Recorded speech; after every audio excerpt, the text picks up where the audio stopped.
Hello everyone. आज के इस सेशन में हम लेकर आए हैं 12th 2025 बीएसईबी एग्जामिनेशन के लिए संभावित लघु उत्तरीय प्रश्न का एक सीरीज, जिसमें पहले टॉपिक के अंतर्गत हम शुरुआत कर रहे हैं वेक्टर से। तो आज आप देखेंगे वेक्टर के कुछ बेहतरीन सवाल जो संभावित है लघु उत्तरीय प्रश्न के रूप में, मतलब 2 नंबर वाले प्रश्न के रूप में। 2024 में वेक्टर से 3 सवाल पूछे गए थे लघु उत्तरीय प्रश्न, तो इस बार भी संभावना इसी प्रकार की व्यक्त की जा सकती है।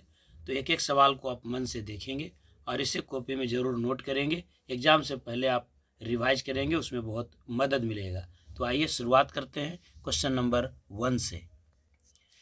क्वेश्चन नंबर 1 है कि prove that A plus B का dot product A minus B बराबर A square minus B square. ये जो ए है वो वेक्टर ए का मैग्नीट्यूड हो गया। तो आप जानते हैं कि डॉट प्रोडक्ट जो है वो स्केलर देता है और रिजल्ट स्केलर होने के चलते ये अरिथमेटिक के सभी कैरेक्टर को फॉलो करता है। तो ए प्लस बी का dot product A minus B का साथ, इसका मतलब सबको सबसे गुना कर देंगे। तो कैसे सॉल्यूशन बनाएंगे? लेफ्ट हैंड साइड बराबर ए प्लस बी का dot product A minus B के साथ, इसका मतलब ये हुआ कि ए का dot product A minus B के साथ, ए का dot product A minus B के साथ प्लस बी का dot product A minus B के साथ। अब यहाँ हो जाएगा ए का डॉट प्रोडक्ट ए के साथ माइनस ए का डॉट प्रोडक्ट बी के साथ प्लस बी का डॉट प्रोडक्ट ए के साथ माइनस बी का डॉट प्रोडक्ट बी के साथ। अब ए का डॉट प्रोडक्ट ए के साथ आप जानते हैं कि ए डॉट बी बराबर होता है magnitude of A into magnitude of B into cos theta. तो जब दो वेक्टर ए और ए अपने आप हो जाए तो इन दोनों के बीच का एंगल हो जाएगा 0, यानी कॉस 0 का मान हो जाएगा 1। तो बचेगा वेक्टर ए का मैग्नीट्यूड इंटू वेक्टर बी का मैग्नीट्यूड। यानी यहाँ पर आपको एग्जामिनर को दिखा देना होगा कि ए डॉट ए बराबर होगा ए का मैग्नीट्यूड इंटू ए का मैग्नीट्यूड इंटू कॉस 0 1। तो ये हो जाएगा आपका ए स्क्वायर। तो यहीं पर देखिए ए डॉट ए का वैल्यू हो जाएगा आपका ए स्क्वायर और ये हो जाएगा minus A dot B plus B dot A को आप लिखिएगा ए डॉट बी और माइनस बी डॉट बी हो जाएगा बी स्क्वायर। यहाँ पर आप ये दिखा सकते हैं कि dot product of vector follow the commutative property, यानी ए डॉट बी बराबर बी डॉट ए। ये सब रीजन आप लिखते चलेंगे साथ साथ, तो आपका नंबर जो है ज़्यादा मिलेगा। तो ज़्यादा कैसे मिलेगा? जो 2 नंबर का सवाल है उसमें 2 नंबर ही मिलेगा, मतलब फुल मार्क्स मिलने की संभावना रहेगी। तो ये कट गया, तो आपको बच गया ए स्क्वायर माइनस बी स्क्वायर। यही था आपका राइट हैंड साइड। यहाँ पर आपके जा करके ये सवाल सिद्ध हो गया। चलिए क्वेश्चन नंबर 2 की ओर चलते हैं। दूसरा सवाल कहता है कि so that the vectors 5 - 4 2 and 2 1 - 3 are perpendicular to one another. आप जानते हैं कि वेक्टर जो है पॉइंट को रिप्रेजेंट करता है, या कोई भी पॉइंट वेक्टर को रिप्रेजेंट करता है। तो मान लेते हैं कि ये पॉइंट है आपका ए, जिसका कोऑर्डिनेट है 5 - 4 और 2। तो यहाँ से आपका जो वेक्टर बनेगा वो हो जाएगा ओ ए। ओ ए मतलब होगा 5i - 4j + 2k। एकदम स्टेप बाय स्टेप बनाना है। और दूसरा पॉइंट मान लेते हैं कि बी है। बी है आपका 2 1 और -3। तो यहाँ से जो आपका वेक्टर बनेगा वो होगा वेक्टर ए ओ बी। तो ये हो जाएगा 2i + j और -3k। अब आप देखिए कि आपको साबित करना है कि ये दोनों वेक्टर एक दूसरे के परपेंडिकुलर है। तो आप क्या जानते हैं थ्योरी कि कोई 2 वेक्टर यदि एक दूसरे के परपेंडिकुलर है तो उनका डॉट प्रोडक्ट होगा 0। तो यहाँ पर आप क्या लिखेंगे? आप लिखेंगे ओ ए डॉट ओ बी। आप ओ ए डॉट ओ बी निकाल लेंगे। तो 2 वेक्टर का डॉट प्रोडक्ट कैसे निकालते हैं? उनके कॉरस्पॉन्डिंग कंपोनेंट के प्रोडक्ट का जोड़। जैसे ओ ए वेक्टर में आई का कंपोनेंट है 5 और ओ बी वेक्टर में आई का कंपोनेंट है 2। तो 5 को 2 से गुना करेंगे यानी 10। फिर प्लस लिखेंगे। जे का कंपोनेंट है -4 और यहाँ जे का कंपोनेंट है 1। तो -4 × 1 यानी -4। फिर के का कंपोनेंट है 2 और के का कंपोनेंट है -3, तो 2 गुना -3 यानी -6। तो OA डॉट OB बराबर हो गया 10 - 10 हो गया 0। अब आप क्या कह दीजिएगा कि सिंस OA डॉट OB बराबर हो गया 0, इसका मतलब OA is perpendicular to OB। OA जो वेक्टर है वो OB पर परपेंडिकुलर है, और यही तो आपको साबित करना था कि जो दोनों वेक्टर दिया हुआ है वो दोनों एक दूसरे के लंबवत है। अगले सवाल की ओर चलिए। क्वेश्चन नंबर 3 देखिए, कह रहा है find A cross B where vector A बराबर 2i - 3k, वेक्टर B बराबर 3i + 4j। आपको निकालना है A क्रॉस B। आप जानते हैं कि दो वेक्टर का क्रॉस प्रोडक्ट निकालने के लिए आप एक ऐसे डिटर्मिनांट को सोल्व करते हैं जिसके पहले रो में होता है i j k और दूसरे रो में होता है वेक्टर A का कंपोनेंट। तो वेक्टर A का कंपोनेंट में पहले i का कंपोनेंट, फिर j का कंपोनेंट। यहाँ देखिए j का टर्म मिसिंग है, तो j का कंपोनेंट 0 होगा, k का कंपोनेंट -3, और तीसरा जो रो है वो दूसरे वेक्टर के कंपोनेंट को प्रदर्शित करता है। तो i का कंपोनेंट हो गया 3, j का कंपोनेंट 4 और k मिसिंग है, तो k का कंपोनेंट 0 होगा। अब इस डिटर्मिनेंट का जो सॉल्यूशन होगा वही A क्रॉस B बता देगा। तो हम लिख देंगे एक्सपेंडिंग एलोंग R1, एकदम स्टेप बाय स्टेप लिखना है। एक्सपेंडिंग एलोंग R1, R1 से एक्सपेंड करेंगे। आप जानते हैं कि किसी डिटर्मिनेंट को एक्सपेंड करना होता है तो एक रो या एक कॉलम के सभी एलिमेंट का कोफैक्टर का जोड़ निकालते हैं। तो सबका पहले साइन आपको जानना होता है, तो ये i का साइन होगा प्लस, j का माइनस, k का प्लस। तो आइए सोल्व कर लेते हैं। तो i के साथ हो गया आपका i।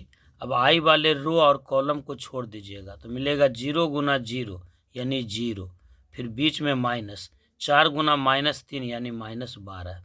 अब इस j का साइन होगा निगेटिव, तो j वाले रो और कॉलम को छोड़ दीजिएगा तो 2 गुना 0 यानी 0, बीच में माइनस, 3 गुना -3 यानी -9, प्लस k गुना पहले रो और ये के वाले रो और कॉलम को छोड़ दीजिए तो 2 चौका 8 -0। एकदम स्टेप बाय स्टेप लिखना है।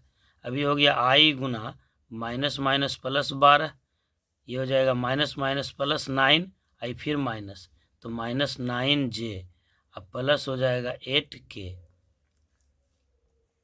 यानी ये हो जाएगा आपका 12i - 9j + 8k।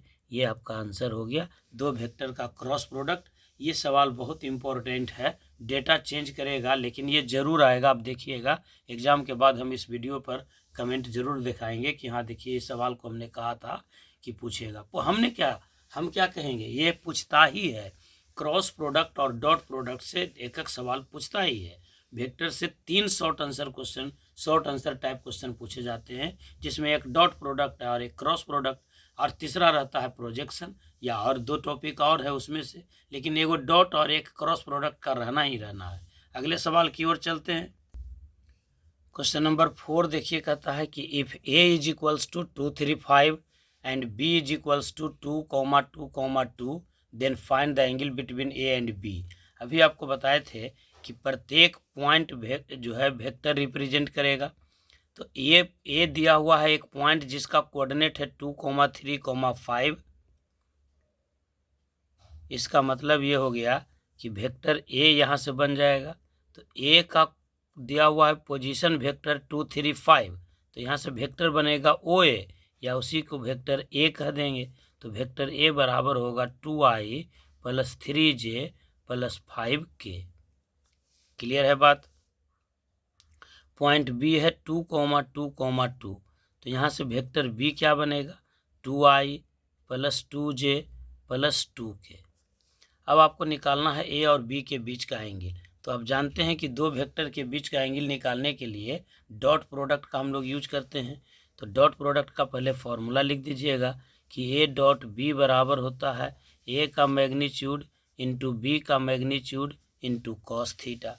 अब यहाँ से दोनों के बीच का एंगल थीटा जो है वो कैसे निकालेंगे, यानी कॉस थीटा बराबर हो जाएगा A dot B divided by A का मैग्नीट्यूड इंटू बी का मैग्नीट्यूड। स्टेप मार्किंग होने के वजह से यहाँ तक आपको 1 मार्क्स मिल जाएगा। जो निकालना है उसका फार्मूला आप ऑलरेडी कह चुके हैं। तो ए डॉट बी पहले आप निकालेंगे। ए डॉट बी बराबर अभी बताए थे पिछले सवाल में, कॉरस्पॉन्डिंग कंपोनेंट के प्रोडक्ट का जोड़। लगातार वीडियो देखते रहेंगे तो एक ही चीज़ कई बार यूज होगा, याद हो जाएगा। तो 2 दूनी 4, 3 दूनी 6, 5 दूनी 10, तो 10 और 6 16 और 4 20। तो ए डॉट बी हो गया 20। अब ए का मैग्नीट्यूड निकाल दीजिए। तो ए का मैग्नीट्यूड क्या हो जाएगा, 2 का स्क्वायर जोड़ 3 का स्क्वायर जोड़ 5 का स्क्वायर। तो 25 और 4 29 और 9 38 √38। अब निकाल दीजिए बी का मैग्नीट्यूड। तो बी का मैग्नीट्यूड क्या हो जाएगा, 2 का स्क्वायर जोड़ 2 का स्क्वायर और जोड़ 2 का स्क्वायर। तो 4 4 8 4 12 √12। तो हमको निकालना था दोनों के बीच का एंगल।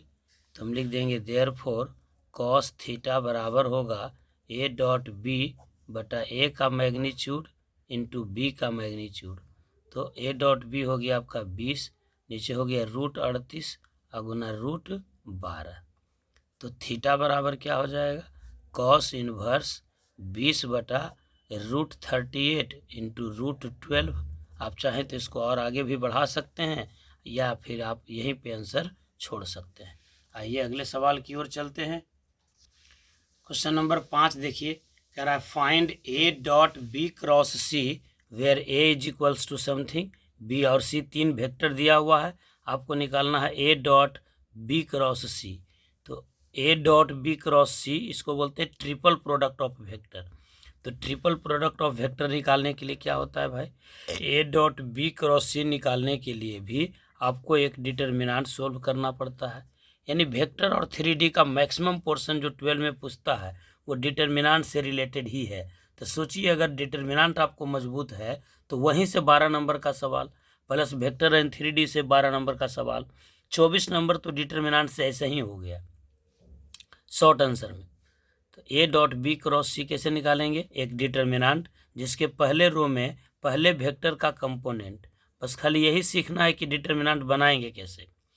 फिर दूसरे वेक्टर में 3 - 7 और 8, फिर है 5 - 4 और 12, 5 - 4 और 12।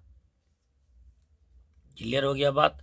अब देखिए इसको आप सोल्व कर सकते हैं। कैसे सोल्व करेंगे, R1 से एक्सपेंड कर दीजिए।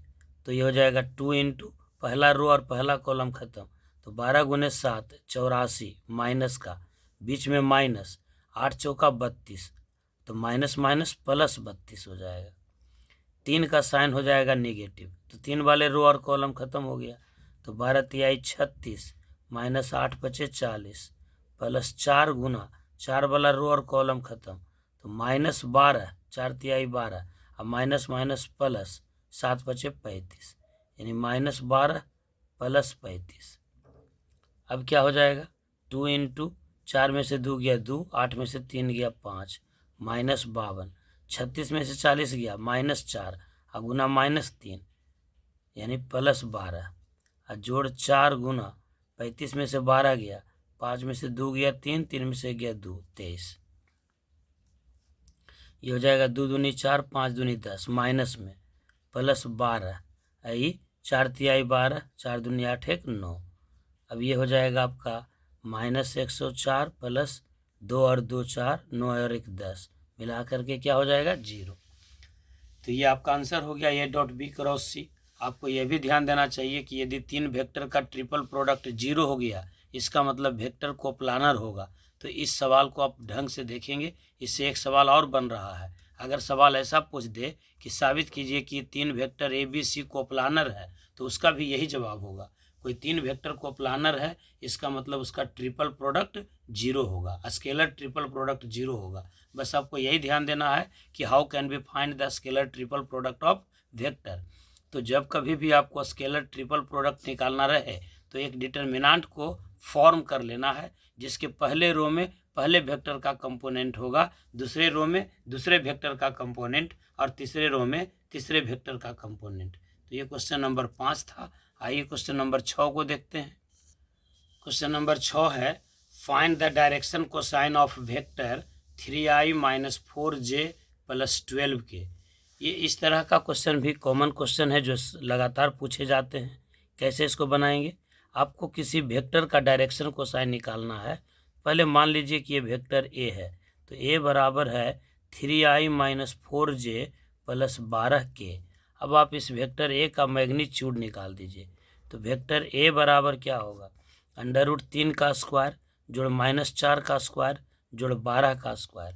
किसी वेक्टर का मैग्नीट्यूड कैसे निकालते हैं? तो उसके कंपोनेंट के स्क्वायर के जोड़ का वर्गमूल, यानी ये मिल जाएगा 16 और 9 25 और 144 और 25 169 यानी 13। तो वेक्टर ए का मैग्नीट्यूड हो गया आपका 13। अब यहाँ पर ध्यान दीजिएगा कि यदि किसी वेक्टर का मैग्नीट्यूड 1 हो जाए तब ऐसी स्थिति में डायरेक्शन कोसाइन हो जाएगा इसका कंपोनेंट यानी वेक्टर का जो कंपोनेंट है वो डायरेक्शन कोसाइन होगा। और यदि मैग्नीट्यूड ऑफ वेक्टर ए बराबर 1 नहीं है तो वेक्टर का जो कंपोनेंट है वो डायरेक्शन रेशियो हो जाएगा। कहने का मतलब जो वेक्टर है उसका कंपोनेंट खुद में या तो डायरेक्शन कोसाइन है या डायरेक्शन रेशियो है। ये कैसे पता चलेगा कि डायरेक्शन कोसाइन है कि डायरेक्शन रेशियो? तो उसका मैग्नीट्यूड बता देगा। अगर मैग्नीट्यूड 1 है तो वही डायरेक्शन कोसाइन होगा, अगर मैग्नीट्यूड 1 नहीं है तो वो डायरेक्शन रेशियो होगा। कहने का मतलब ये जो आपके पास वेक्टर दिया हुआ है ए बराबर 3i - 4j + 12k, इसमें i का कंपोनेंट 3, j का कंपोनेंट -4 और k का कंपोनेंट 12, ये 3 जो नंबर है ये आपका डायरेक्शन रेशियो हो गया। तो direction ratio of vector A बराबर हो गया 3 - 4 और 12। जब वेक्टर का डायरेक्शन रेशियो पता चल जाए तो डायरेक्शन कोसाइन निकालने के लिए क्या करते हैं? उसके मैग्नीट्यूड से डिवाइड कर देते हैं। तो 3/13 -4/13 एंड 12/13। तो ये आपका आंसर हो जाएगा। ये 3/13 -4/13 और 12/13। चूँकि मोबाइल में ज़्यादा स्पेस नहीं है तो हम एक ही वीडियो में सब नहीं बना सकते हैं। 20 क्वेश्चन इसमें है तो लगभग 3 वीडियो जाएगा। तो एक अभी बना दिए हैं, एक कल सवेरे बना देंगे और कल शाम तक इसको कंप्लीट कर देंगे। प्रत्येक चैप्टर से अगर 20-20 शॉर्ट क्वेश्चन का आप लेते हैं, आइडिया लेकर चलते हैं, तो 6 चैप्टर में 4-7 चैप्टर में आपका सारा काम हो जाएगा। तो हम इसके सीरीज को पूरा करने का कोशिश करेंगे। वैसे कई सीरीज चल रहा है एक साथ। जेईई मेंस का एक सीरीज चल रहा है, प्रतिदिन एक क्वेश्चन, उसको भी आप देखते रहेंगे। तो हर तरह का जो हमसे संभव हो पाता है सीमित सुविधाओं में हम आपके लिए कोशिश करते रहते हैं कि आपको फ़ायदा हो जाए। तो आज के इस लेक्चर को यहीं पर समाप्त करते हैं। इस 6 सवाल को एक कॉपी में ज़रूर नोट कीजिएगा, एक बार देख लीजिएगा तो सारा चीज़ अपने आप रिवाइज हो जाएगा कम समय में।